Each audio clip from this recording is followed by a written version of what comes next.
हरे कृष्णा। तो शुरू करते हैं। ओके। तो कल हमने फर्स्ट वर्ष की एक्सप्लेनेशन पढ़ रहे थे। फर्स्ट वर्ष में मेन थीम ये है कि हमें दुर्योधन सॉरी धृतराष्ट्र की मेंटालिटी का पता चला कि वो पूछ रहा है कि क्या हुआ, जबकि पता है कि युद्ध में बैठे हैं तो युद्ध ही होगा। और फिर वो पूछ रहे हैं कि उन्होंने क्या किया, कि उसको डर है कि धर्म क्षेत्र, because it's a religious place, उसकी वजह से कहीं दुर्योधन भी इन्फ्लुएंस होकर संधि ना कर ले, पीस ट्रीटी ना हो जाए। क्योंकि वो चाहता था कि अ, असलियत में वो यही चाहता था कि पांडव फाइनली खत्म हो जाए और मेरा बेटा निष्कंटक राज कर सके। तो अब हम बात करते हैं कि धर्म कुरुक्षेत्र को धर्म क्षेत्र क्यों कहा गया है। श्री व्यासदेव ने कुरुक्षेत्र को धर्म क्षेत्र, क्योंकि पहले श्लोक में आया है धर्म क्षेत्र कुरुक्षेत्र। तो ये जो कुरुक्षेत्र इसका नाम पड़ा, ये पड़ा राजा कुरु के नाम पर। तो जो कुरु थे, ये शल्य पर्व में महाभारत में इनकी कहानी आती है। तो शल्य पर्व में बताया गया कि कुरु जी ने 4 बैल जोते थे और सोने के हल से वो जो कुरुक्षेत्र है उसको जोत रहे थे। और उसमें उन्होंने जो जो 4 गुण थे उनमें धर्म को, सत्य को, योग को और दान को, ये चारों को इनवाइट किया था, उनकी एसेंस को, उनकी एनर्जी को, ताकि ये ऐसी ऐसी फील्ड बन पाए कि यहाँ जो भी शरीर जुड़े कुरुक्षेत्र में वो स्वर्ग को प्राप्त हो। स्वर्ग इज ऑल्सो मटेरियल वर्ड, वो अल्टीमेट डेस्टिनेशन नहीं है, पर ज्यादातर लोगों को स्वर्ग मालूम होता है कि वहाँ हेवनली प्लेजर है, बट वो बहुत नीचे का लेवल है डिवोटिस के, क्योंकि वहां से भी फाइनली पुण्य खत्म होंगे तो नीचे गिरना पड़ेगा। लेकिन नेवरदलेस इसलिए उन्होंने ये किया था कि यहाँ एटलीस्ट उच्च गति को जाए, जो यहाँ हमारे नीचे नरकों की तरफ ना जाए। अब इंद्र ने जब ये देखा तो वो आके बार बार उनको तंग करने लगे, उनका मजाक उड़ाने लग गया। लेकिन गुरु जी लगे रहे और उन्होंने जोतते रहे। फाइनली इंद्र इम्प्रेस हो गया, इंद्र खुश हो गया और उन्होंने प्लस उनको आशीर्वाद दिया, ठीक है इस भूमि में जो भी मरेगा वो स्वर्ग को मेरे, क्योंकि इंद्र स्वर्ग के राजा है, तो स्वर्ग को जाएगा। ओके। और ज्वाला उपनिषद करके एक उपनिषद है, उसमें भी समझाया गया कि जो कुरुक्षेत्र है वो एक यज्ञ स्थली है, जहां पर इवन आज भी जो देवता लोग हैं वो आकर यज्ञ करते हैं। सेक्रीफाइस मतलब यज्ञ करते हैं।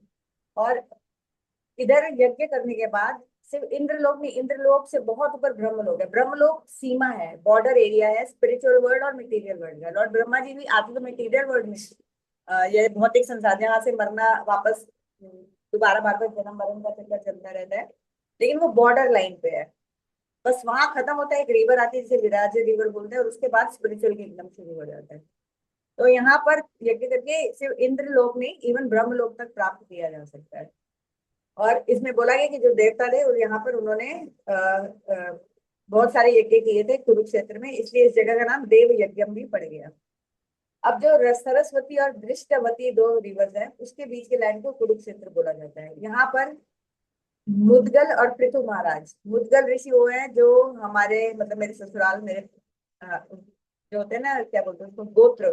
तो हमारा जो गोत्र है मेरे ससुराल में वो मुदगल ऋषि से बोल रहे हैं। तो यहाँ मुदगल ऋषि और पृथु महाराज ने भी बहुत सारे यज्ञ और ऑस्टेरिटीज की थी। परशुराम जी ने भी जब 21 बार क्षत्रियों को मारा, तो यहाँ आके 5 पर अलग अलग जगह पे कुरुक्षेत्र में यज्ञ किए थे एज एन अटोनमेंट। और इस क्षेत्र को पहले समंत पंचक कहा जाता था, लेकिन फिर बाद में क्योंकि गुरु महाराज ने यह यज्ञ किया। ओके, मैं धीरे धीरे बोलती हूँ, सॉरी सॉरी, मेरे को मालूम है ये मेरी कमी है, let me start again. Okay. तो जो सरस्वती और दृष्टावती रिवर है उसके बीच के लैंड को कुरुक्षेत्र बोला जाता है। यहाँ पर मुदगल ऋषि और पृथु महाराज, उन दोनों ने भी ऑस्टेरिटीज की थी, बहुत सारे यज्ञ किए थे। मुदगल ऋषि हमारे गोत्र गोत्र हमारा मुदगल ऋषि से शुरू होता है, मतलब मेरे हस्बैंड की साइड का। परशुराम जी ने भी जब 21 बार क्षत्रियों को मारा, तो यहाँ बाद में वो फिर उसका प्रायश्चित करना चाहते थे, उससे अपने आप को निकालना चाहते थे उससे, even though it was necessary. पर उन्होंने 5 अलग अलग जगह पे 5 बार यज्ञ किए थे। इस क्षेत्र को, यानी कि जो कुरुक्षेत्र है जो हरियाणा में पड़ता है, इसको समंत पंचक बोला जाता था। लेकिन क्योंकि यहाँ कुरु महाराज ने इसको जोता था गोल्डन फ्लो से विद 5 गुड वर्च्यूज, तो वहां से उस जगह का नाम कुरुक्षेत्र पड़ गया, कुरु महाराज जी के नाम पर। अब हम लोग ये फर्स्ट वर्ष कंक्लूड हो गया। फर्स्ट वर्ष से हमें धृतराष्ट्र की मेंटालिटी पता चली, कुरुक्षेत्र की महिमा पता चली। अब हम वर्ष 2 पे आते हैं, सेकंड श्लोक फर्स्ट चैप्टर। इसमें अब ये पहला श्लोक जो था धृतराष्ट्र ने बोला था, धृतराष्ट्र ने पूरे भगवद गीता के 700 श्लोक में सिर्फ एक श्लोक बोला है। और अब जो दूसरा वर्ष है वो संजय बोल रहे हैं, जो कि उनको दिव्य दृष्टि मिली और वो लाइव टेलीकास्ट देख पा रहे थे कि कुरुक्षेत्र में क्या हो रहा है। तो उन्होंने बोला, दृष्टा टू पांडवानिकम युव दुर्योधनस्तथा आचार्य उपसंगम्य राजा वचनम अब्रवीत। तो संजय ने बोला कि ओके, पांडवों की सेना को सैन्य व्यवस्था जैसी थी उसको देखने के बाद, उसको कैसे उन्होंने सुसज्जित किया अपनी सेना को, ये सब देखने के बाद अभी युद्ध शुरू नहीं हुआ, शंख नाद नहीं हुआ, अभी बस दोनों सेना आमने सामने इकट्ठी हो गई है। तो उसको देखकर दुर्योधन अपने गुरु जी जो द्रोणाचार्य उनकी तरफ से भी लड़ते, जो पांडवों के भी गुरु थे, लेकिन क्योंकि उन्होंने उधर का सैलरी लेते थे कुरु वंश से, तो उनको ना चाहते हुए भी दुर्योधन की साइड से लड़ना पड़ा। तो अब दुर्योधन क्या हो रहा है, नेक्स्ट 9 श्लोक, अब ये संजय बोल रहा है, इसके बाद 9 श्लोक दुर्योधन बोलेगा जो हम कल सुनेंगे, मतलब obviously one at a time. तो राजा इस श्लोक का मतलब क्या है कि संजय धृतराष्ट्र को बता रहे हैं कि पांडवों की सेना को व्यूज यानी कि सैन्य व्यवस्था को देखकर दुर्योधन अपने रथ से उतरा और अपने गुरु द्रोणाचार्य के पास जाकर उसने ये शब्द कहे जो कि हम कल सुनेंगे। अब हम थोड़ा सा और धृतराष्ट्र की मेंटालिटी के अंदर जाके देख रहे हैं कि धृतराष्ट्र बचपन से अंधा था, लेकिन वो सिर्फ फिजिकली अंधा नहीं था, वो ऑल्सो जैसे होता है ना कि रिलीजियस और स्पिरिचुअल विजन भी उसका नहीं था, बिल्कुल इतना मोह में था अपने पुत्र पे कि उसको सही गलत कुछ समझ नहीं आता था। इसीलिए वो जब महाभारत शुरू होने वाली है तो वो बहुत लैमेंटेशन और बिविल्डर हो रहा है कि क्या हो रहा है, क्योंकि उसको डर लग रहा है क्या कि धर्म क्षेत्र के इन्फ्लुएंस से दुर्योधन आधा राज्य जो पांडवों को पहले मिला था वो वापस ना कर दे, और वो ये बिल्कुल नहीं चाहता था, इवन दो एक्सटर्नली वो दिखाता था कि वो पीस चाहता है। संजय जो है, जो उनका जो सारथी था, जो कहानी सुना रहा है उनको सारी लाइव टेलीकास्ट बता रहा है, वो बहुत रिलीजियस और बहुत डेवलप्ड कॉन्शियसनेस के इंसान थे, वो सारथी थे लेकिन बहुत बहुत स्पिरिचुअली भी एलिवेटेड थे। संजय संजय इतने अच्छे पर्सनालिटी, उनको अच्छी तरह से पता था कि इस युद्ध का परिणाम क्या होने वाला है, और उनको ये भी समझ में आ गया था कि धृतराष्ट्र किस बात से चिंता कर रहे हैं। तो लेकिन उन्होंने ये बात तो उनको नहीं जाहिर होने दी कि आखिरकार ये युद्ध में वो हारेंगे ही हारेंगे उसके पुत्र, लेकिन फिर भी उन्होंने उनकी मेंटालिटी समझ गई कि उनको डर लग रहा है कहीं युद्ध में समझौता ना हो जाए। उन्होंने बोला कि आप चिंता मत करिए, इनके बीच में कोई समझौता नहीं होगा। वो अब अपने गुरु द्रोणाचार्य पास जी के पास जाकर उनको उनसे बात करना शुरू कर रहे हैं। अब दुर्योधन के दो मोटिव है, वो क्यों अपने गुरु द्रोणाचार्य के पास जा रहे हैं स्टार्टिंग में। पहला कि वो थोड़ा सा घबरा गया जब उसने पांडवों की सेना देखी, लेकिन ये दिखा नहीं रहा अपने गुरु जी को, लेकिन वो घबरा रहे हैं। और दूसरा, वो अपने दिखाना चाहते हैं कि मैं गुरु जी को अपना उचित सम्मान देने आया हूँ, ड्यू रिस्पेक्ट देने आया हूँ क्योंकि इज माई गुरु। और वो बट उसका हिडन मोटिव था कि वो अपनी पॉलिटिकल एक्सपर्टीज दिखाना चाहता था कि वो कि वो इतना पढ़ता परफेक्ट पढ़ता है कि देख। मम्मी को दिखाओ राजा पहले तो। बन। तुम फिर पहले मेरे को घर बोलो पहले तो तुम बच्चे आगे हमारा म्यूट ये कर देंगे टाइम हो गया। प्लीज, हमारा पहले तुम म्यूट कर लेंगे प्लीज।